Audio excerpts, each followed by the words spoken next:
नमस्कार। प्रारंभ पर आप सभी का स्वागत है। मैं अवनीश।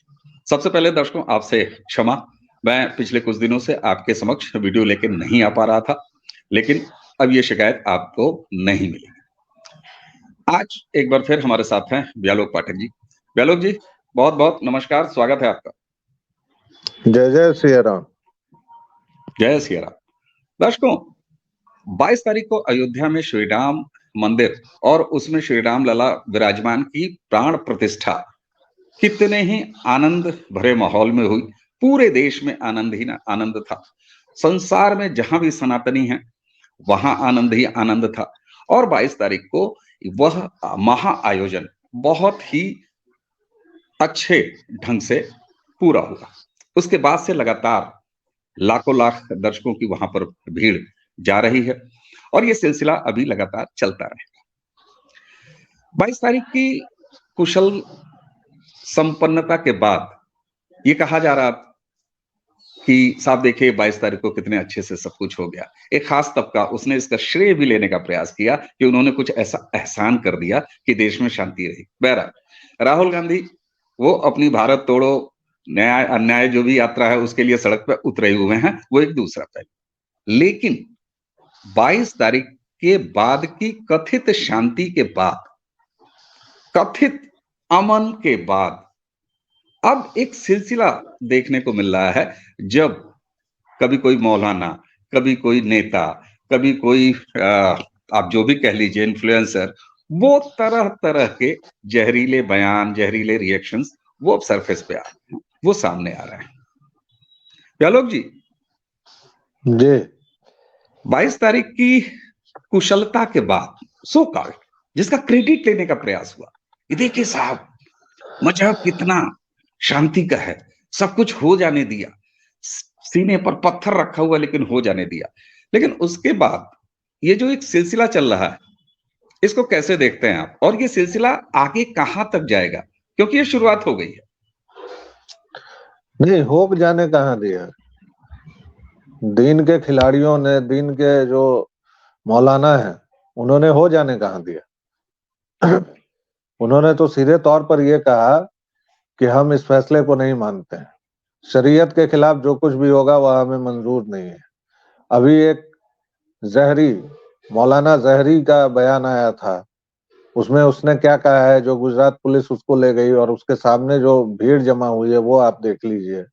उसके अलावा राजस्थान में जो उसके समर्थन में भीड़ जमा हुई है, और वही नहीं, वैसे तमाम मौलाना जो टीवी पर आते हैं, जो यूट्यूब पर आते हैं, जिनके लाखों फॉलोअर हैं, वो खुले तौर पर गजवाए हिंद की धमकी दे रहे हैं। वो खुले तौर पर यह पूछ रहे हैं कि कौम के लिए, दीन के लिए, इस्लाम के लिए कौन ये करेगा। और देखिए, ये केवल मौलानाओं की बात नहीं है जो अनपढ़ हैं, जाहिल हैं। मैं एक समय के लिए मान लेता हूं कि मौलाना जो हैं वो अनपढ़ और जाहिल हैं, हालांकि वो दावा करते हैं कि बहुत पढ़े लिखे और काबिल हैं, लेकिन उनके लिए धरती अभी भी चपटी है और आसमान में घोड़े उड़ते हैं, और पहाड़ को इसलिए रख दिया गया है क्योंकि धरती हिले नहीं। मान लीजिए उनकी बात, लेकिन जो पजामा शेरवानी है, जो सो कॉल्ड पत्रकार है, जो सो कॉल्ड पढ़ी लिखी है, जो इनलाइटेंड माइंड है, उसका भी कहना है कि हर रोज एक नया जख्म। हिंदुओं ने 500 वर्षों तक पूरे धैर्य के साथ, पूरे कानूनी रास्ते से इसकी लड़ाई लड़ी, और जब सुप्रीम कोर्ट ने फैसला दिया, और उसी सुप्रीम कोर्ट ने हमारी छाती पर जो मंदिर तोड़कर मस्जिद बनाई गई थी, जो ढांचा बनाया था बाबर ने, और इसी तरह भारत में कम से कम 30,000 ढांचे हैं, कम से कम। इससे अधिक हो सकते हैं, ज्यादा हो सकते हैं। बंगाल की सबसे बड़ी मस्जिद आप जाइए, अलादीना, वहां क्या करते रहे। एक घृणा का भाव जो है काफिरों के प्रति इस्लाम में, वह आप पग पग पर देख सकते हैं। भारत में आप खंडित रुंडित मुंड हर एक जगह देखेंगे, क्योंकि बुत शिकन होना फर्ज माना जाता था। आप देखिए कि तालिबान से जब नहीं टूटा तो उसने तोप लगाकर और बुद्ध की बामियान में मूर्तियां तोड़ी। तो बुत सिकनों को एक टारगेट दिया जाता था कि तुमको 1000 मूर्तियां तोड़नी है, तुमको इतनी मूर्तियां तोड़नी है, और तब अल्लाह तुम पर नाजिल करेगा और क्या क्या करेगा या जो भी करेगा। उतनी मूर्तियां तो ह्यूमनली पॉसिबल नहीं थी, तो किसी की नाक तोड़ दी, किसी का कान तोड़ दिया। आप जाइए बड़े बड़े मंदिरों में, कहीं नंदी का सिर गायब है, कहीं किसी का पैर गायब है।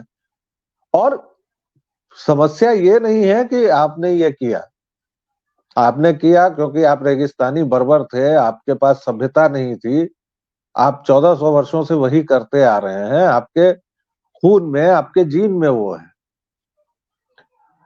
समस्या ये है कि भारतीय उपमहाद्वीप के जो थर्ड रेट कन्वर्ट्स हैं, उनको सबसे ज्यादा दिक्कत है।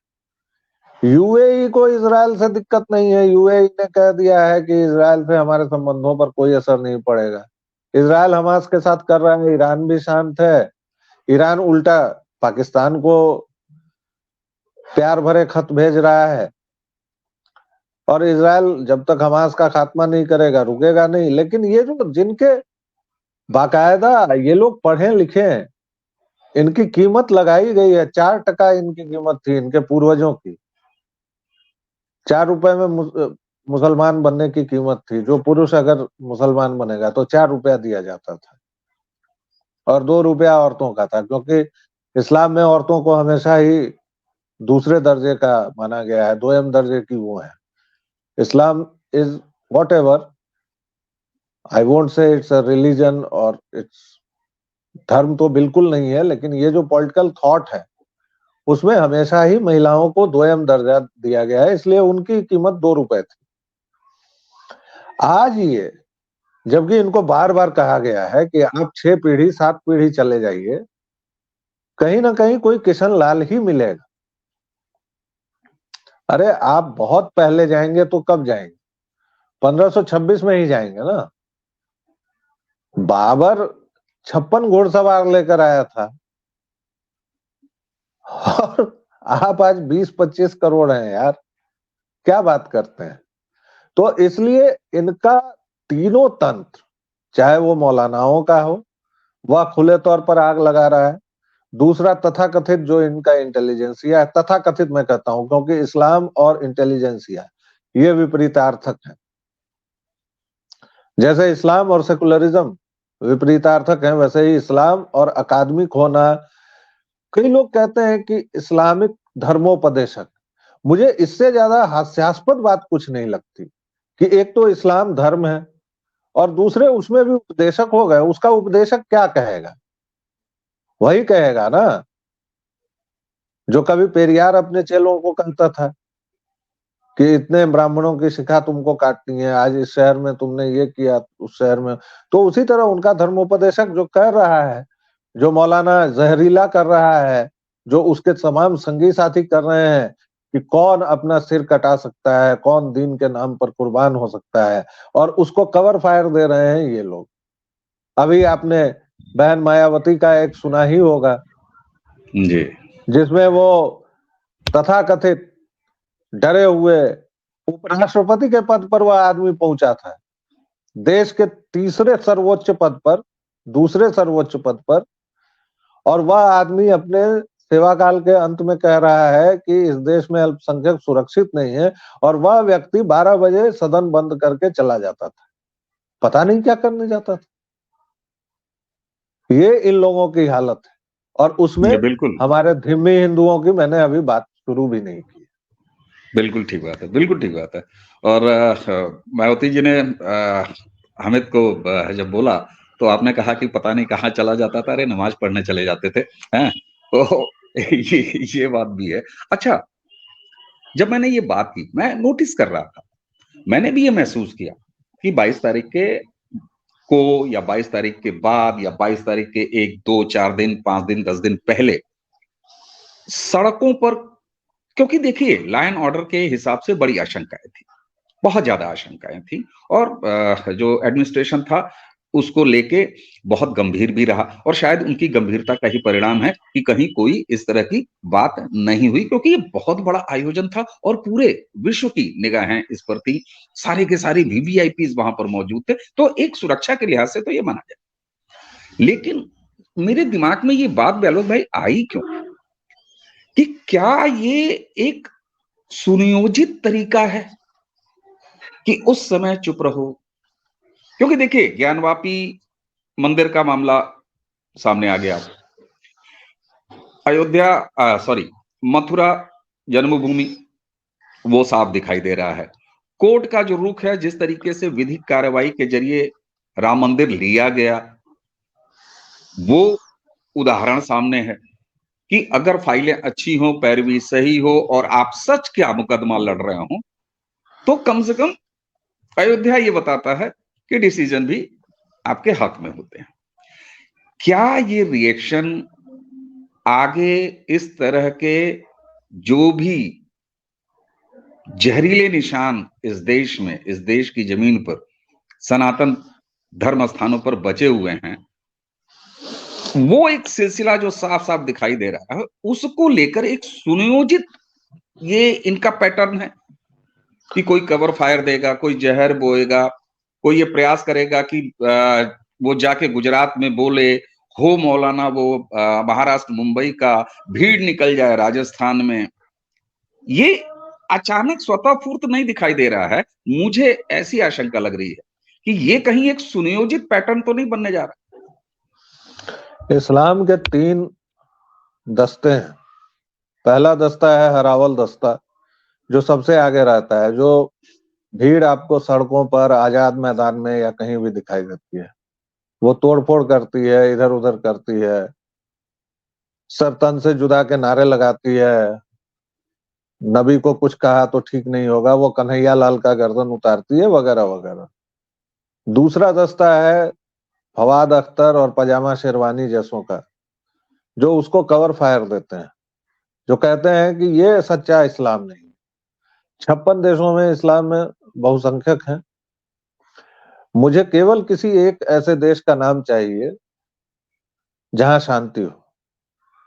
आपने पाकिस्तान बनाया, उससे मुझे कोई दिक्कत नहीं है, बनाना चाहिए। जिसके पास ताकत हो, हिंदू कमजोर हैं, निर्वीर्य हैं, हतवीर्य हैं, उनको हक नहीं है रहने का। जब तक हिंदू पौरुष वाले थे, सामर्थ्यशाली थे, वह रहे इस पृथ्वी पर, इस जम्बू द्वीपे भरत खंडे।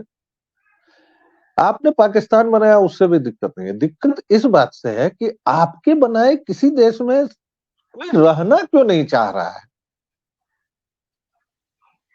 आप हिंदुस्तान में क्यों रहना चाह रहे हैं? आपने पाकिस्तान बनाया ना, आप चले जाइए। आपने मिस्र बनाया, आपने जॉर्डन बनाया, आपने फिलिस्तीन बनाया, कहीं आप लोग रहना नहीं चाह रहे हैं। आप लोग यूरोप जाना चाह रहे हैं, आप लोग नीदरलैंड जाना चाह रहे हैं, आप लोग अमेरिका जाना चाह रहे हैं, आप लोग भारत आना चाह रहे हैं। सऊदी अरब आप लोगों को थर्ड रेट सिटीजन मानता है, केवल और केवल शौचालय साफ करवाता है। ये कैसी दुनिया आपने बसाई जहां कोई जाना ही नहीं चाहता यार। मुसलमान इस बात पर इंट्रोस्पेक्ट नहीं करते हैं, कभी सोचे वो कि यार सब कुछ मान लिया मैंने, सब ठीक किया, ठीक है, नाजिल हो गई, ये हो गया, धरती को मैंने चपटा भी मान लिया, लेकिन तुमने जो देश बनाया, वहां दुनिया का कोई व्यक्ति, आपको अगर मैं ऑफर दूं कि आप पाकिस्तान चले जाइए, मुझे कोई ऑफर दे कि मैं अफगानिस्तान में रहने की व्यवस्था कर दे रहा हूं, तुम चले जाओ, कोई संतुलित दिमाग वाला व्यक्ति इन जगहों पर जाना चाहेगा क्या? कोई भी जो संतुलित दिमाग वाला हो, भाई मैं भूटान चला जाऊंगा, मैं श्रीलंका तक चला जाऊंगा, लेकिन मैं Pakistan, Afghanistan, Iraq, Syria, Jordan, फिलिस्तीन, कतर, इन जगहों पर तो मैं नहीं जाना चाहूंगा, या कोई भी संतुलित दिमाग वाला व्यक्ति नहीं जाना चाहेगा। अब एक तीसरा जो इनका दस्ता है, वो दस्ता है मीठे बोलने वालों का, जो कहेगा कि नहीं ये सब सब सामूहिकता में है और ब्ला ब्ला, बहुत ईंटें हमने भी लगाई हैं, किसी के बाप का थोड़े है, दादा का थोड़े है। भाई मेरे, तुमने यही ईंटें लगाई हैं कि सब जितनी इमारतें थी उसकी सुंदरता को बिगाड़ के उस पर टोपे जैसा एक मीनार रख दिया है जो साफ साफ दिखता है। चाहे तुम मथुरा जाओ, काशी जाओ, अल मदीना मस्जिद जाओ बंगाल के, वहां सरस्वती की मूर्ति है, कहीं भी जाओ तुम्हारा यही ईंट लगाने का कार्यक्रम है। और आज वाले लोग जो कहते हैं कि हम 47 में चले जाते, यार तुम लोग गए थे भाई, 99% तुम लोगों ने पक्ष में वोटिंग की थी और उसके बाद इसीलिए रहे थे कि तुमको एक और पाकिस्तान बनाना है। अब दिक्कत यह है कि ये सब सच बोला नहीं जाता है। अभी तक ये गंगा जमुनी आबे जमजम की जो बात होती रही है ना, उसको बोला नहीं गया है। शाहनवाज हुसैन बहुत बड़े सेकुलर माने जाते हैं, भाजपा में हैं, उनको तो दीनियों ने निकाल दिया है ना कौम से। आप उनको कुरान की एक आयत पढ़ के सुनाइए जिसमें यह जिक्र हो कि काफिरों के साथ क्या करना चाहिए। उसका सूरा और आयत भी मैं बता सकता हूं, लेकिन अभी मैं बताऊंगा नहीं, क्योंकि मुझे उस गिरोह से अभी पंगा लेने की कोई ये नहीं है। वाजिबुल कत्ल का मतलब उनसे पूछ दीजिए और वो सीधा ये कहेंगे कि मैं कुरान पर बहस करने नहीं आया हूं। ये शाहनवाज हुसैन की बात। कुरान पर बहस छोड़िए, कुरान को आप कोट नहीं कर सकते हैं, जो उसी में लिखा हुआ है उसी बात को आप नहीं कर सकते हैं। ऊपर से एक पांचवा दस्ता है धिम्मी हिंदुओं का जो कहेगा कि उसको थोड़ा सा हिस्सा लेके काफिरों वाला और गलत मंशा से उसको उद्धृत किया गया है। और वो किससे सिमिली मिलाता है, इसकी बाइनरी कहां बिठाता है वो धिम्मी हिंदू। वो कहेगा कि भगवान श्री कृष्ण जब गीता में अर्जुन को युद्ध के लिए ललकार रहे हैं, ऊर्जा दे रहे हैं, तो क्या वह युद्ध के लिए उकसा रहे हैं? इन मूर्ख राजों से नहीं, ये मूर्ख राज नहीं है, इन धूर्तों से, इन विषधरों से आप तर्क करेंगे? क्या भगवान श्री कृष्ण ने अर्जुन को कहा था कि जाओ और दुर्योधन को मतांतरित करो, उसको केवल कहो? भाई श्री कृष्ण का रूप धर के बाकायदा अपने आप को नारायण का अवतार साबित करके उन्हीं के सामने रह रहा था राजा, और तब भी श्री कृष्ण ने उसको 5 साल 10 साल 20 साल जीने दिया। पौंड्रक पौंड्रक की कथा गूगल में अगर आई होगी, किसी भले मानस ने लिखी होगी तो देख लेंगे हमारे दर्शक श्रोता। और मतांतरित करने के लिए गर्दन पर यार तलवार रख के जजिया, और हिंदुओं के साथ ही नहीं किया भाई, क्रूसेड तुम लोगों ने 200 साल किया है। पोप 10 से 17 तक के पोप लड़े हैं उस क्रूसेड में। और क्रूसेड क्या था? क्योंकि तुम लोगों को उसके हिसाब से मिल गया जवाब। अलेक्जेंडर द ग्रेट हो गया तुम्हारा, उसी समय दारा हुआ। पूरी पर्शियन सभ्यता को, पूरी फारसी की सभ्यता को तुमने नष्ट कर दिया। मतलब नष्ट करने के अलावा कोई काम नहीं आता है। ये है इस्लाम का सार। ठीक, क्रिएशन नहीं, डिस्ट्रक्शन, केवल और केवल बिल्कुल डिस्ट्रक्शन। बिल्कुल बिल्कुल। अच्छा, आपने जब अभी बात करते हुए ये कहा कि साहब भूटान चले जाएंगे, पाकिस्तान, अफगानिस्तान, सीरिया, जॉर्डन, फलस्तीन, कतर, वहां नहीं जाएंगे। आपने एक चीज कही कि आत्मावलोकन क्यों नहीं करते ये मजहब वाले, कि ऐसा हमने क्या किया है कि कोई हमारे यहां नहीं आना चाहता, और ये सब के सब यूरोप जाना चाहते हैं, ये सब के सब यूएस जाना चाहते हैं, इंडिया आना चाहते हैं। आपने ये बात कही ना, मेरे मन में एक बात आई, और ऐसा नहीं है कि ये पहली बार कुछ कह रहा हूं।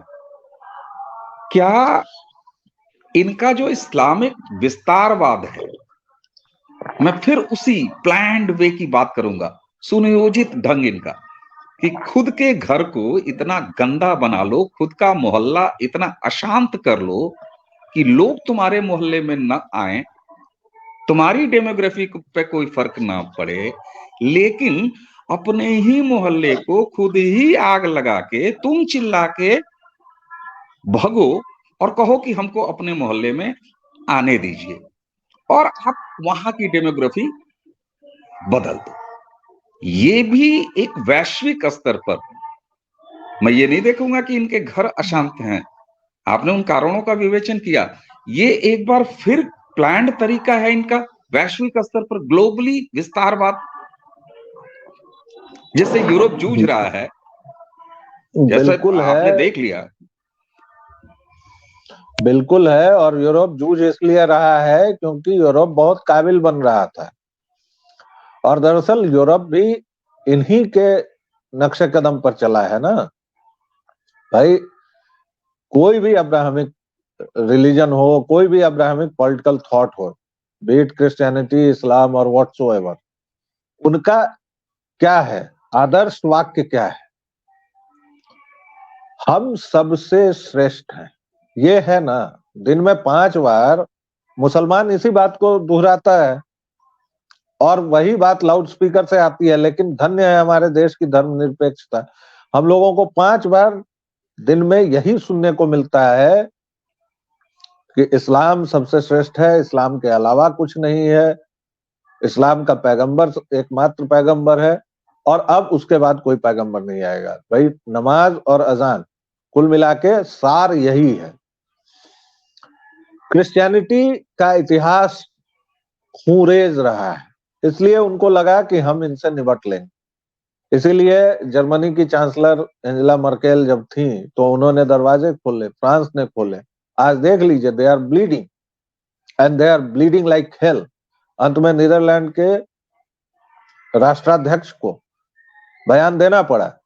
चीन तो इन लोगों को मानसिक बीमारी से ग्रस्त मानता है। कहां चीन के खिलाफ कोई प्रदर्शन होता है? मुझे तो नहीं लगता कि चीन के खिलाफ जाके चाइनीज एम्बेसी के खिलाफ कर दें, और वो रोज मस्जिदों को तोड़ता है। चीन का नाम भी इनके इससे नहीं निकलते। ईंट बजा देंगे, फला कर देंगे। तौकीर रजा जी सीधे कह रहे हैं कि हमारे मुसलमान युवा जो है देश प्रेम से बंधे। मतलब मैं उस आदमी की तकरीर का एक वाक्य सुन के पागल हो गया, हंसते हंसते लोटपोट हो गया। हमारे युवा देश प्रेम से बंधे हुए। भैया तुम उम्मत से बंधे हुए हो यार। देश नाम की कोई चीज तुम्हारे लिए एग्जिस्ट ही नहीं करती है, और तब तुम ये बात कह रहे हो। और हमारे युवा सड़कों पर उतर गए तो जलजला आ जाएगा। हमने देखा है, हमने देखा है तुम्हारे युवाओं। 1947 में हम नहीं थे, हमारे पुरखों ने देखा है। 1990 में कश्मीर में हमने देखा है। अभी 3 साल पहले दिल्ली में भी हमने देखा है। हमने गोधरा में भी देखा है, जब पूरी ट्रेन को तुमने जलाया था। और देखिए, मजे की बात यह है, आपने जो बात कही कि ये स्ट्रेटजी जो है, स्ट्रेटजी पर जो पजामा शेरवानी जोर देती हैं, तो वो स्ट्रेटजी यही है कि 3 दस्ते, एक लूटेगा, एक उसको कवर फायर देगा, और तीसरा बताएगा कि नहीं नहीं ये सच्चा नहीं है, ये दूसरा रूप है। मुझे आज तक एक इस्लामिक व्यक्ति नहीं मिला जो मुझे एकदम कह दे कि हाँ ये सच्चा है इस्लाम का रूप। 6 कुरान है, 6 कुरान में कौन सी कुरान सच्ची है मुझे ये बता दें ये लोग। सैकड़ों फितने हैं इनके, उन फितनों में कौन सा फितना इनका सही है वो बता दें। मुस्लिम को एक साथ ही ये लोग जोड़ देते हैं, जबकि कम से कम इनकी 300-400 जातियां हैं। कोई पठान जाके किसी जुलाहे से शादी नहीं कर लेंगे। लेकिन इनकी हिम्मत और हिमाकत देखिए, ये यूसीसी नहीं मानेंगे, ये सुप्रीम कोर्ट नहीं मानेंगे। और इतना ही नहीं, ये जिस प्लेसेस ऑफ वर्शिप एक्ट का उदाहरण देते हैं, काशी और मथुरा का उससे क्या लेन देन? भाई 1993 तक वहां पूजा हो रही है मां श्रृंगार गौरी की। मौलाना मुलायम ने उस पर रोक लगाई थी।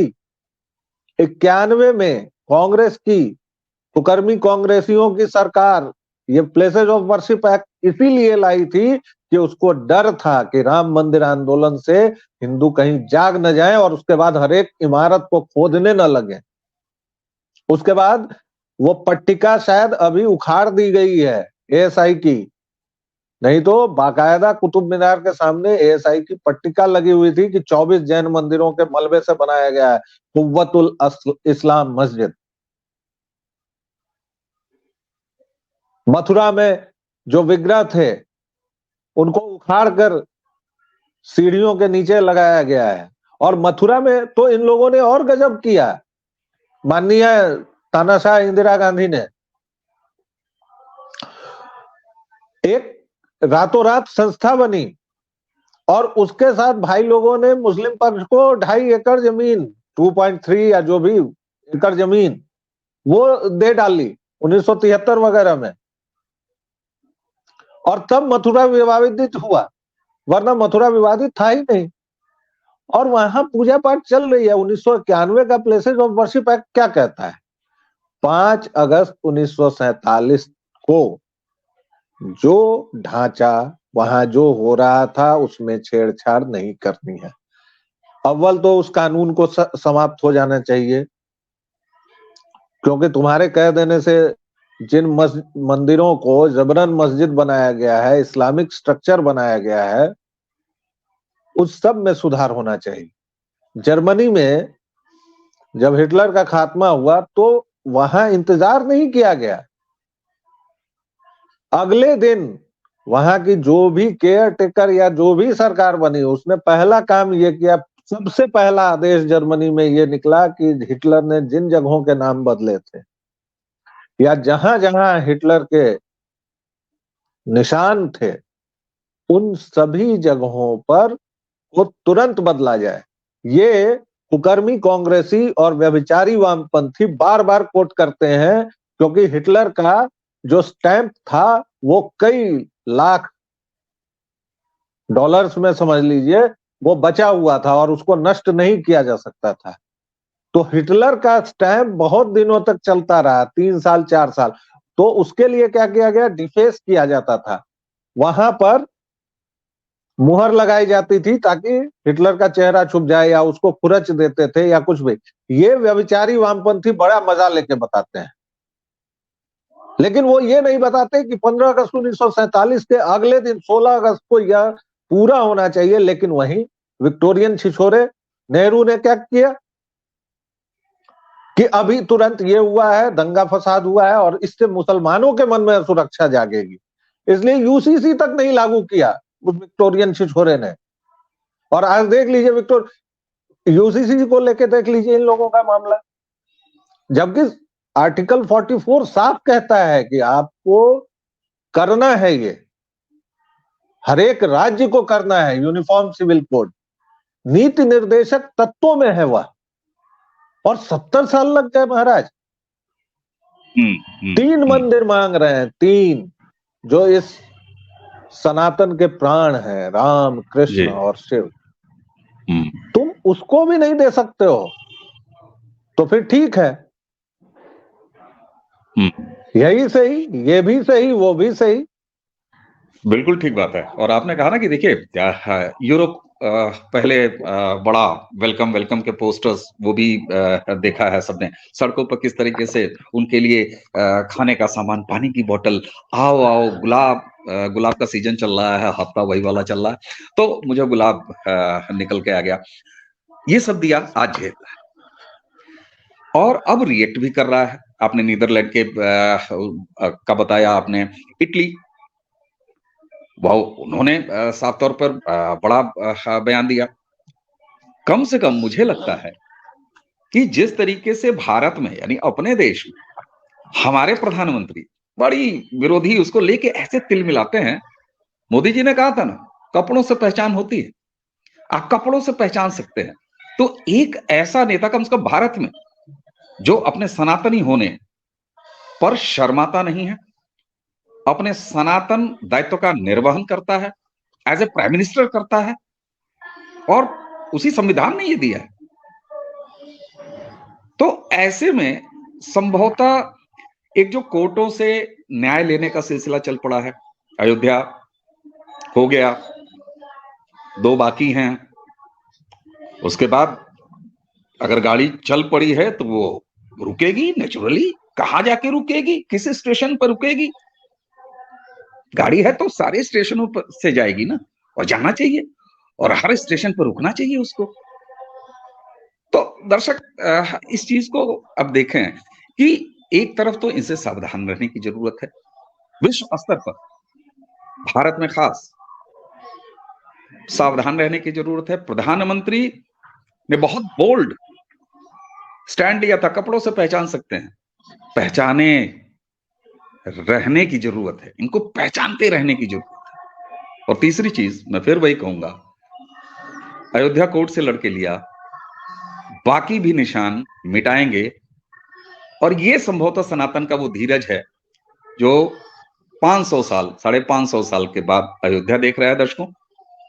और व्यालोक भाई, आप मेरी इस बात से सहमत होंगे कि जो संयम, जो धीरज, ठीक है बहुत सारी गलतियां हैं, आपने धर्मियों की बात की, वो तो एक है ही है। किले के दरवाजे हमेशा अंदर से खुले हैं, बाहर से नहीं खुले हैं, कभी नहीं खुले हैं। तो ये तमाम चीजें चलती रहेंगी, लेकिन 2014 के बाद एक ऐसा समर्थ राजनीतिक नेतृत्व इस देश को मिला है। 25 करोड़ आबादी वाले उत्तर प्रदेश, जो सबसे बड़ा राज्य है, वहां एक नेतृत्व मिला है। तो भविष्य काफी अच्छा दिखाई दे रहा है। एक प्रधानमंत्री जो कहता है कि कपड़ों से पहचान सकते हैं, और दूसरा व्यक्ति अपने कपड़ों से पहचाना जाता है।